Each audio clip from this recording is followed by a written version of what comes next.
इस वीडियो में मैं यूपी पीसीएस और आरओ एआरओ के लिए करंट अफेयर्स के बारे में बात करूंगा। काफी कैंडिडेट्स का मैसेज आता है करंट अफेयर्स को लेकर के।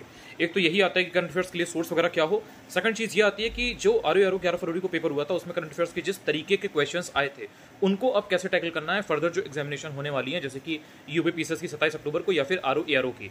अब उसमें कुछ ऐसा बहुत नया नहीं था, करंट अफेयर्स तो आया था लेकिन उसमें नया जो था वो क्या था कि उसमें थोड़ा सा इनडेप्थ क्वेश्चन आए थे, मतलब एक लेयर इनडेप्थ क्वेश्चन आए हुए थे। थोड़ा सा आप कह लो स्टेटमेंट बेस्ड क्वेश्चन आए हुए थे, यानी कि जो पहले करंट अफेयर्स एक लाइन में पूछता था, वन लाइनर पूछता था, उसको उसने कुछ कुछ क्वेश्चन में, सारे क्वेश्चन में नहीं, कुछ कुछ क्वेश्चन में उसने दो स्टेटमेंट की फॉर्म में दे दिया था। लेकिन वहां पर भी वो वन लाइनर ही था, मतलब उसमें ऐसा नहीं था कि बहुत कोई उन्होंने कॉन्सेप्ट पूछा हो, बस उन्होंने वो फैक्ट जो थे ना उनको दो लाइन में दे दिया था या उसको थोड़ा सा इनडायरेक्टली पूछा था, घुमा दिया था। तो इस प्रॉब्लम को कैसे टैकल किया जाए, ओवरऑल सोर्स को, करंट अफेयर्स को कैसे टैकल किया जाए। देखिए सबसे पहली बात तो ये बात आप जानते हैं, अगर आप इस चीज पर ध्यान नहीं दे रहे हैं तो आपको देना है। वो क्या है, वो ये है कि करंट अफेयर्स हमेशा नया होता है।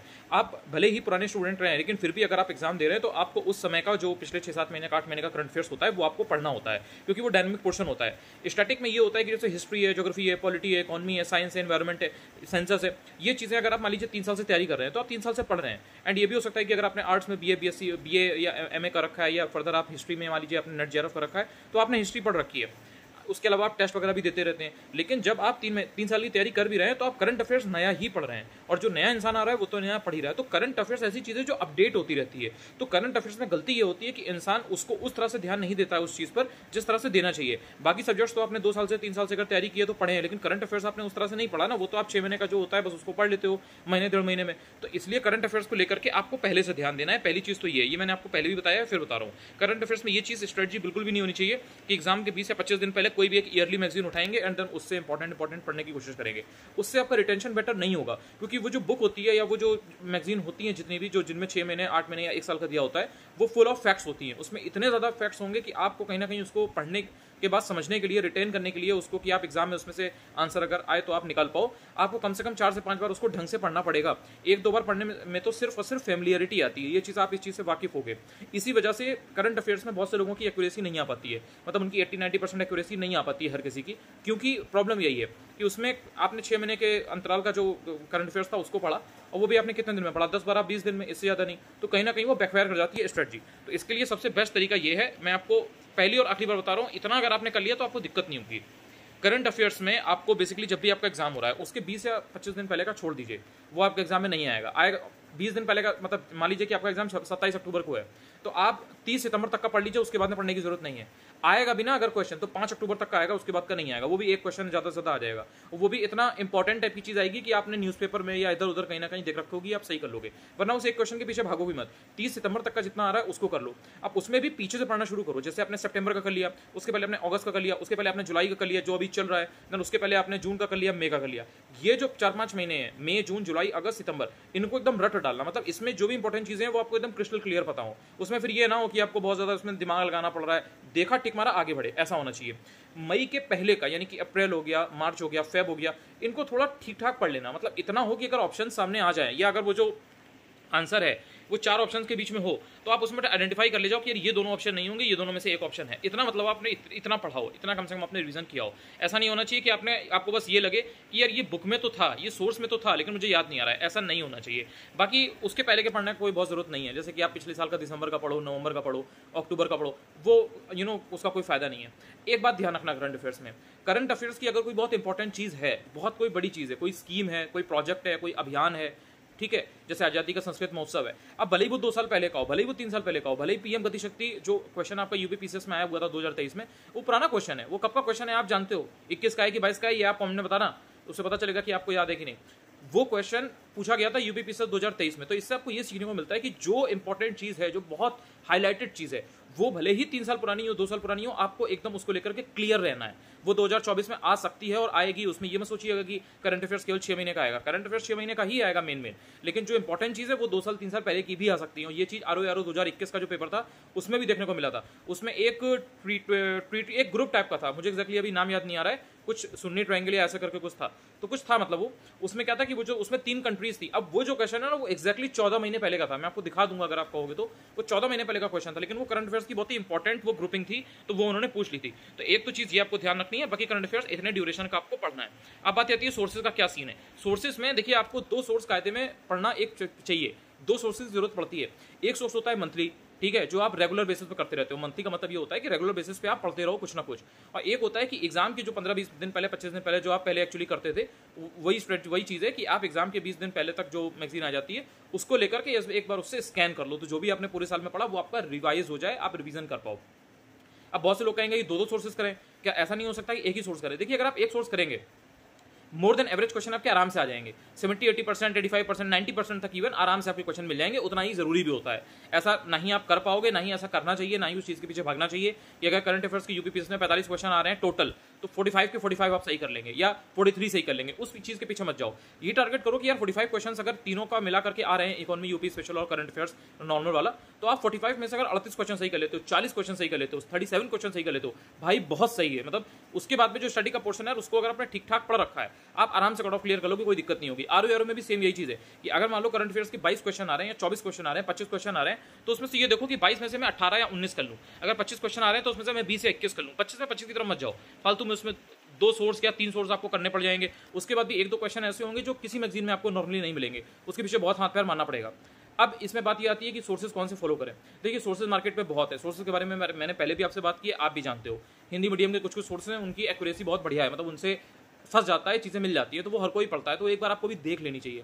अच्छा, मेरा एक इसमें कोर्स चल रहा है वरदान करके, उसकी फी वगैरह और जो भी है वो टेलीग्राम पर है, तो बहुत सारे लोगों ने ऑलरेडी वो ज्वाइन किया हुआ है। अब जिन्होंने वो ज्वाइन कर रखा है उनको मालूम है कि मैं उसमें टाइम टू टाइम बेसिस पे अपडेट करता रहता हूँ। उसमें 5 जुलाई तक का ऑलरेडी अपडेट करके मैंने दे दिया है। 37-38 क्वेश्चन के आसपास है, मतलब 3700, 3800।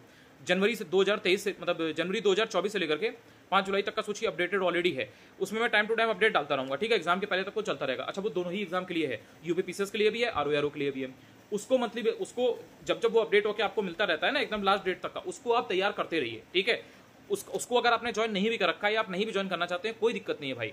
जहां से भी आप पढ़ रहे हो ना, एक मंथली मैगजीन कोई भी करते रहो। अगर क्रॉनिकल से समझ में आता है क्रॉनिकल कर लो, घटना चक्र बाई मंथली से समझ में आता है तो उससे कर लो, घटना सर मार्केट में आ गई है चाहो तो उससे कर लो, मतलब किसी से भी कर लो।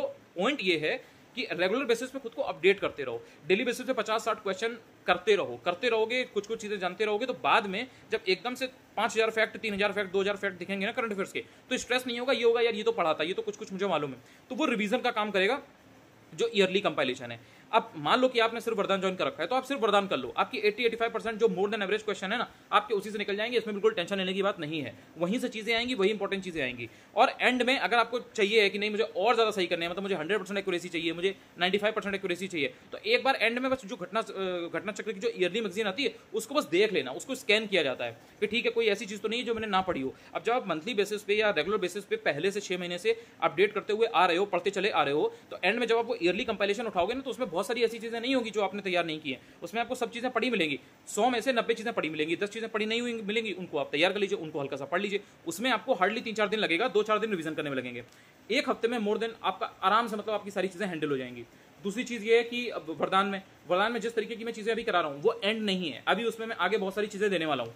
जैसे जैसे एग्जाम करीब आएगा, जो इंपॉर्टेंट चीजें, जैसे मान लो आपके नेशनली और इंटरनेशनली करंट अफेयर्स में 500 चीजें चल रही हैं, 400 चीजें चल रही हैं, 400 में से 150 चीजें फिल्टर करा दूंगा, 100 चीजें फिल्टर करा दूंगा कि भाई ये जरूर पढ़ लो, ये पर्टिकुलर जो फैक्ट है ना इसको एकदम रट लो, ये सेंटर यहाँ पर इतने बनाए गए हैं, यहाँ इतने स्कूल खोले गए हैं, यहाँ पर ये एक्सरसाइज हुई है, यहाँ पर ये दिन सेलिब्रेट किया गया है, ये बहुत इंपॉर्टेंट है।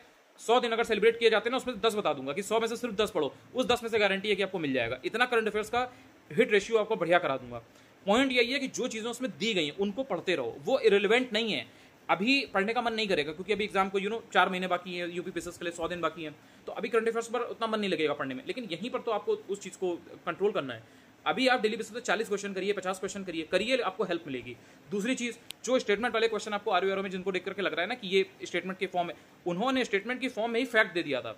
स्टेटमेंट की फॉर्म में ही वो जो आप वन लाइनर चीज पढ़ते हो ना, उसको 2 स्टेटमेंट बना दिया था। तो जो फैक्ट्स है ना या जो वन लाइनर चीजें हैं वो कभी बेकार नहीं होंगी, ये बात ध्यान रखना। आरओ यूपीपीसीएस में 100% फैक्ट्स का एलिमिनेशन कभी हो ही नहीं सकता। ये बात मैं आज बोल रहा हूँ, इसको रिकॉर्ड कर लेना, 2 साल बाद भी पेपर उठा के देखोगे ना, तो आप देखोगे कि अगर यूपीपीसीएस में 150 क्वेश्चन आ रहे हैं ना, तो उस 150 में से आपके 60, 70, 80 क्वेश्चन फैक्ट आएगा ही आएगा।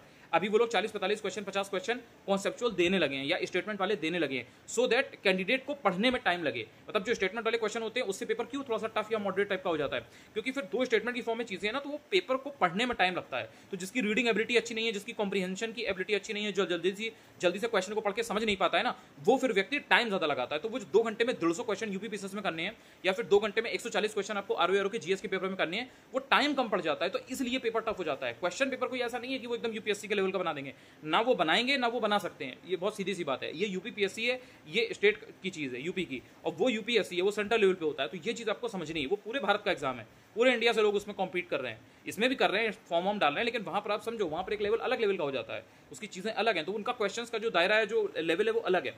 तो इसका मतलब ये है कि जो भी फैक्ट्स हैं वो आपको तैयार करने ही करने हैं, और उसके ऊपर की जितनी भी इनडेप्थ चीजें वो सब मैं करा दूंगा टाइम से, वो टाइम टू टाइम आपको मिलता रहेगा। लेकिन जब मैं चीज, सपोज मैंने आपको अगस्त में कोई चीज दी कि ये लो 20 पन्ने हैं, इनको 2 दिन में कर लेना, 3 दिन में कर लेना। अब आपके पास अगर पिछले 6 महीने का करंट अफेयर्स तैयार ही नहीं है, तो आपको पहले वो भी पढ़ना पड़ेगा या आपको वो भी तैयार करना पड़ेगा, फिर आप वो 20 पन्ने तैयार करोगे। तो इसलिए पुरानी चीजें जितनी है वो टाइम टू टाइम करते रहो। नई चीजें आएंगी, मुझे क्या है, मुझे तो देना है तो मैं तो दे दूंगा, या मैं तो टाइम से करा दूंगा, मैं तो बता दूंगा। लेकिन जिसको यहाँ पर दिमाग से रटना है, जिसको समझना है उस चीजों को, जिसको एग्जाम में रेप्लीकेट करना है, उसके लिए फिर बाद में प्रॉब्लम हो जाएगी। इसीलिए करंट अफेयर्स बाकी लोग नहीं पढ़ रहे हैं, आप उस चीज का वेट मत करो, आप उसको अभी से रटते हुए चलो। वन लाइनर फैक्ट्स भी है ना, अगर क्वेश्चन भी है, कोई आपको नहीं ज्वाइन करना है ना, मत करो। कहीं पर भी कोई जो मैगजीन जिसको जो मिले, प्रतियोगिता दर्पण मिल रही है उससे कर लो, दृष्टि मिल रही है उससे कर लो, उत्कर्ष क्लासेस वाली मैगजीन मिल रही है उससे कर लो, ऑनलाइन कर सकते हो ऑनलाइन कर लो, स्टडी फॉर सिविल सर्विसेज कर सकते हो वहां से कर लो, यूपीएससी हिंदी का कर सकते हो वहां से कर लो, डिकोड एग्जाम का कर सकते हो वहां से कर लो, कहीं से भी करो। सिर्फ और सिर्फ आपका एक ये पर्पस होना चाहिए, मोटिव होना चाहिए, भाई मुझे करंट अफेयर्स अभी से तैयार करना है। आप अभी से तैयार करोगे, कोई ऐसा सोर्स नहीं है, कोई ऐसी मैगजीन नहीं है जहां पर आपको अपने मतलब का कंटेंट मिलेगा नहीं, या जिसने भी आपको करंट अफेयर्स दिया है वो आपके काम नहीं आएगा। पॉइंट यही होता है कि आप उसको तैयार कितना कर ले जाते हो, कितनी एक्यूरेसी आपकी आ जाती है जब आप क्वेश्चन आपका एग्जाम में आता है और आप उसको पढ़ते हो। आपकी एक्यूरेसी अच्छी होनी चाहिए, वो कैसे आती है, रिवीजन से आती है।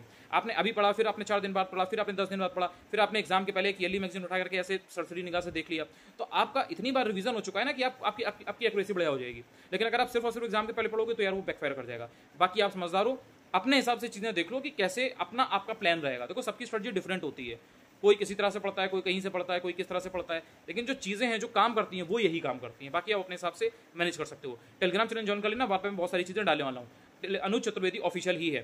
पहली बार अगर मेरा ये वीडियो आप यूट्यूब पर देखने आए हैं और अभी तक आपने चैनल को सब्सक्राइब नहीं किया है तो आप चैनल को सब्सक्राइब जरूर कर सकते हैं। थैंक यू सो मच यार।